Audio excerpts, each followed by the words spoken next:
Anna. I'm a speech and language therapist, and welcome to my channel. Welcome back to my channel. It's been a while, so sorry about that. But today I thought that I would talk about my journey into speech and language therapy.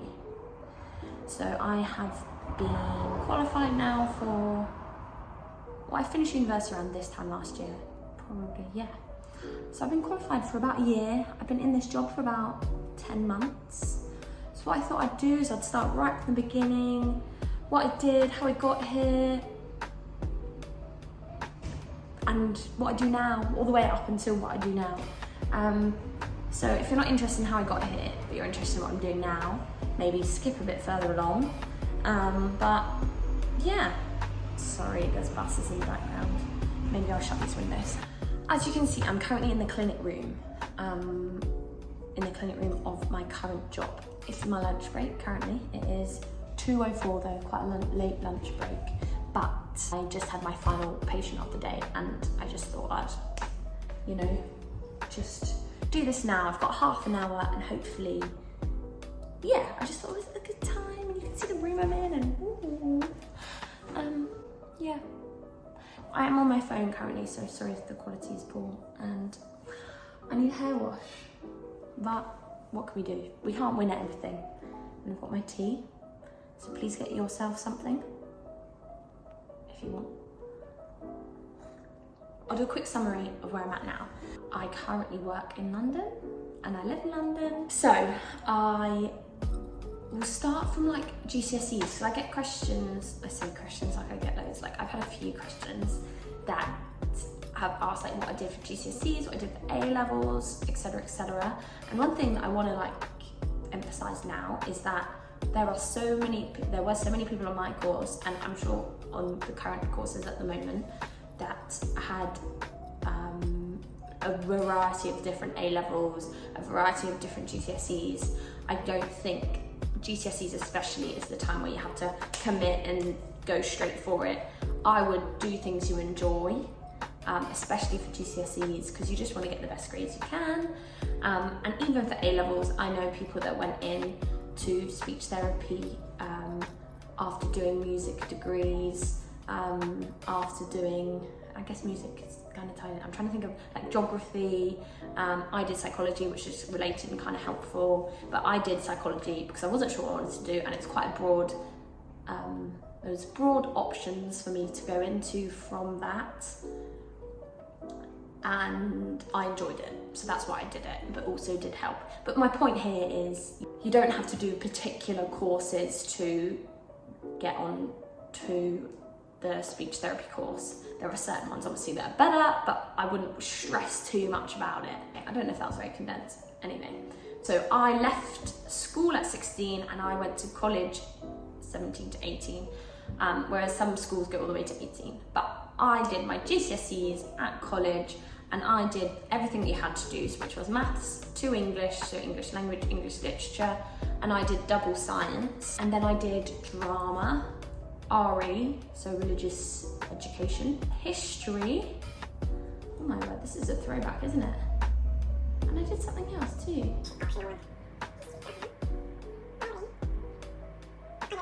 So I did that, so I passed them all A to C grades, which is now different with the numbers. So C, I think, is like a 4 now, and an A is probably like a 7, I imagine. This is kind of guessing. And then for my A-levels, I went to a separate college. 2014, I did 4 AS levels, and then you do three of those AS levels I made into A levels. So I did biology AS level, and then I did English language, psychology and photography A levels, which I passed them all and got enough to go to university to do psychology as an undergraduate degree. I went to Plymouth University and I loved it there. I wanted to be by the sea. That was a big criteria for me, which I don't know, I got a little judgment for.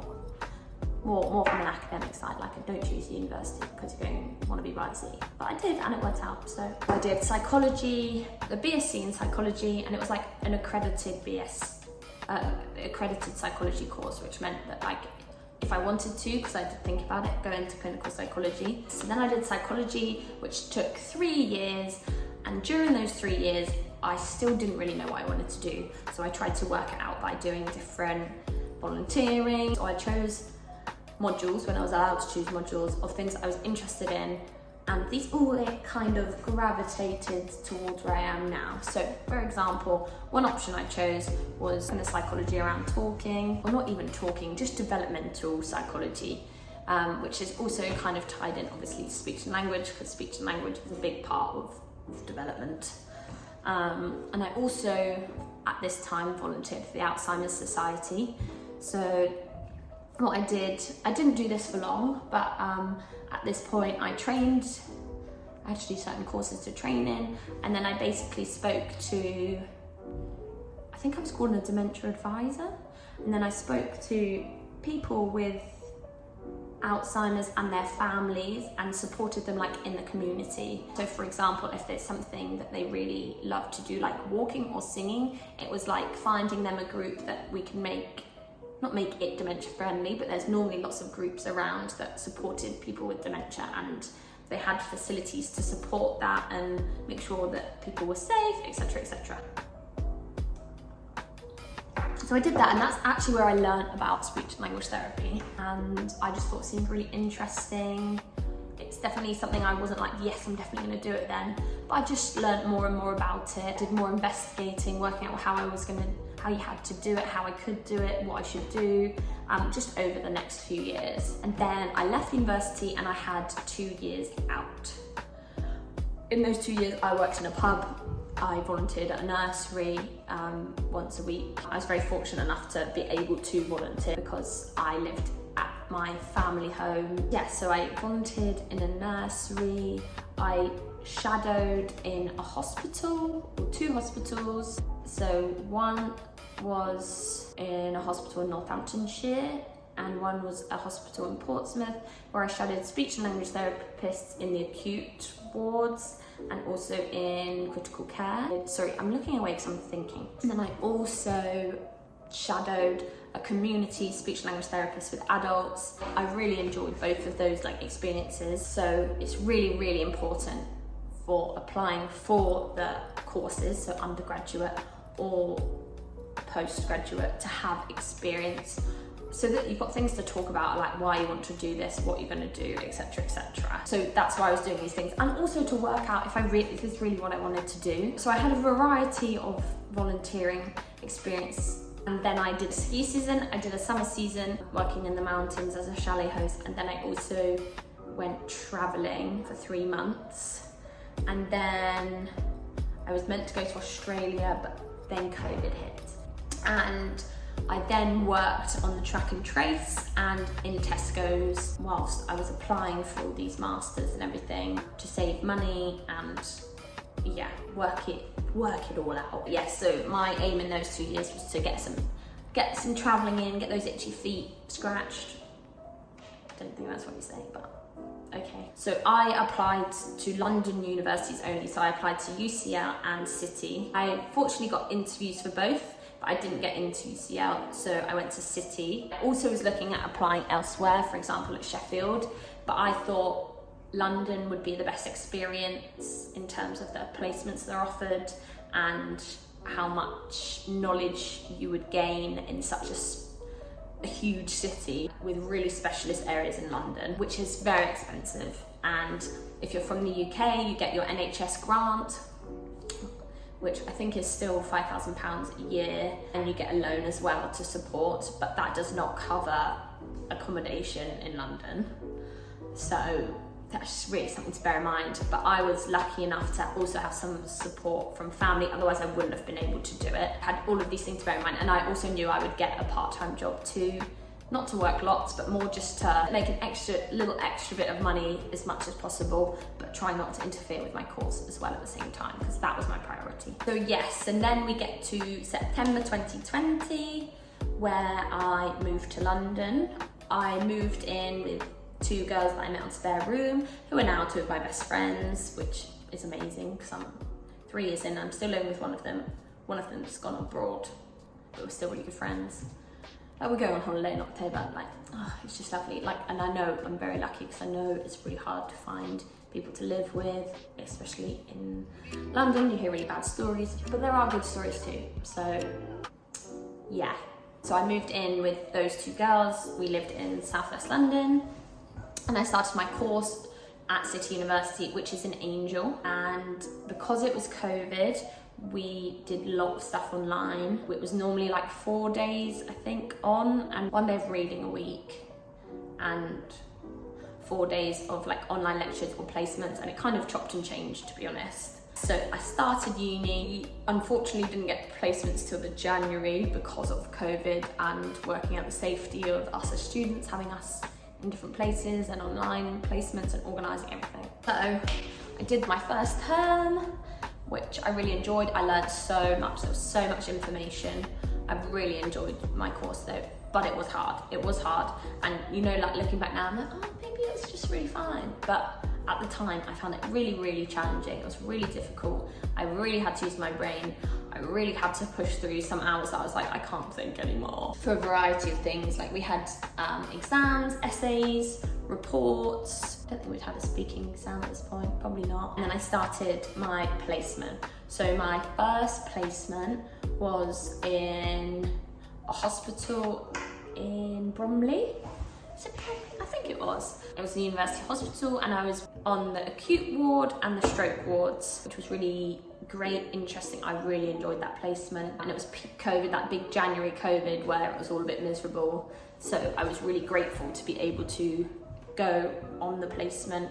I had really great support and everything there too. And I did that for 1 day a week until March, and alongside the rest of the course. Oh, I forgot to say, so I did the Masters in Speech and Language Therapy, which is a 2-year course. So it's like the 3-year course condensed into 2 years, because you've got the other skills supposedly from your undergraduate degree. So things like the essay writing, the report writing, and things like that, you do have a general knowledge of. So that's why I could apply for the Masters. But there's also the undergrad, which you can do a second undergrad, or if you've not done an undergraduate degree before, you can do that then.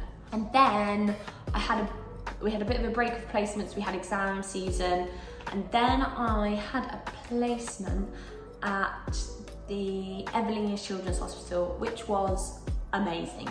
Like, it was so amazing. And this is when, well, not that none of my other placements were, but this is when I was so grateful to be able to study in London, because I was in one of the most specialist children's hospitals in the UK, and I learned so much. And my practice educator there was amazing. She was so supportive, so knowledgeable, so welcoming. The team was just amazing, and I would love to work there one day. Everyone there is quite high banding level, so they were band 7, most of them. I think there was one band 6. That's how it kind of works in the UK with the banding. That's probably quite confusing if you don't know the NHS and England. Well, UK. But yes, so you're more experienced to be able to work somewhere like that. But that was amazing. And that was 3 days a week, 1 day of uni, 1 day of study. And then I had August off, and then started again in September for second year. So first term, second year is where like I felt like it ramped up. I found it quite difficult again. All manageable, but I had to have a lot of strict rules in place, like socially and work-wise. It's fine, it's manageable. I just find it hard. It's again, so much information, so much to do, and you do a placement again. So I did a placement. What was my first term placement? Must have been the school. So I was in a school. Yeah, it was. So I was working with a trust in the north of London, and it was in mainstream schools, which was, yeah, good again. I don't think schools is something that I really want to go into or end up in, but I still really enjoyed it. I found it really informative, really good and wholesome, and I met some great children, great teachers, And again, the team were really great, really supportive, which was really good. And then I did that once a week for up until December, and then it started again end of January after exams, for 3 days a week, I think, again. I preferred the placements that were 3 days a week or 4 days a week, because when you're in 1 day a week, you just get the hang of it, and then come in a week later and things have changed and you're just like, whoa! Both great, obviously, but I think personally I found the 3 days I could get my head in the game, stay in the game, and then a little break, and then back in more easily, whereas I felt like I was in and out and trying to work out where I was quite a lot of the time with that, with 1 day a week. So that was that, and then that term, that second term, January to March, was the hardest term. We had so much due all at once. We had like 7 deadlines within like, I don't know, 2 months or something. Probably even less than that, 6 weeks. It was just full on, which is fine if you could be organised, but sometimes it's quite hard, isn't it, to be organised. And then we had Easter break. And also during all this time we started our dissertations. So dissertations I started in December, November, maybe October in 2021.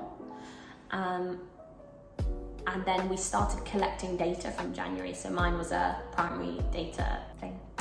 And my dissertation was in something called the VESFA project, which was an aphasia therapy project.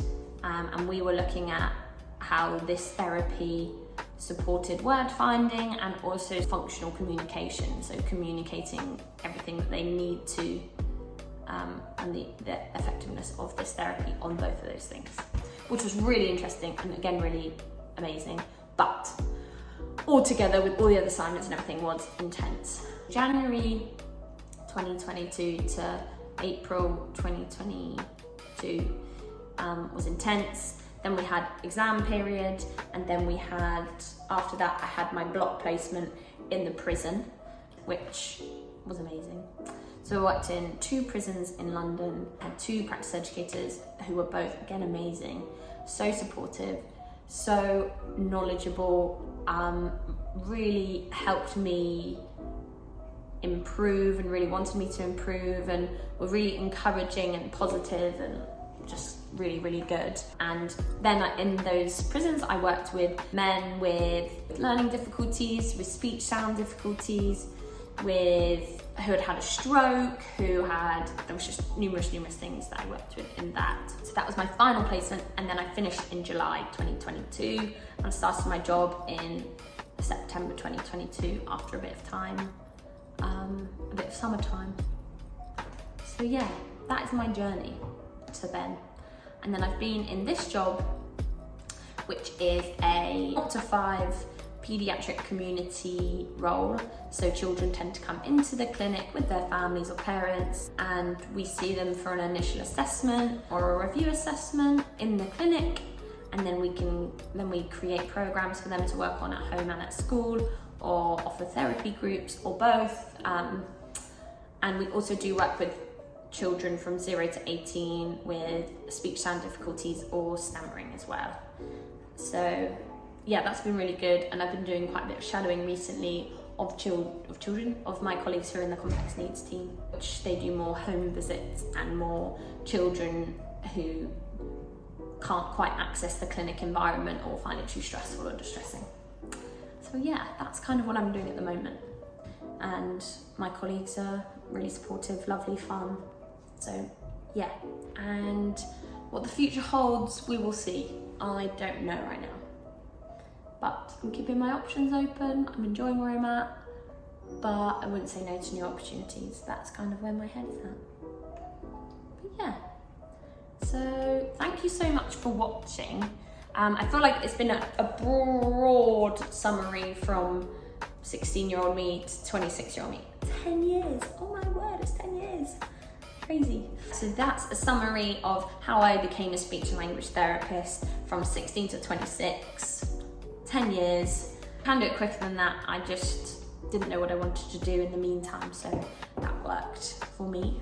And if you wanted to know anything more specifically or wanted me to cover anything on a video in more detail, for example, my placements, because I feel like I did a brief summary of what they were, but didn't go into too much detail, then please let me know. Or if you want to hear more about the course, I think the difficulty with describing what I did on my course is that it was in COVID times, so it's probably quite different now.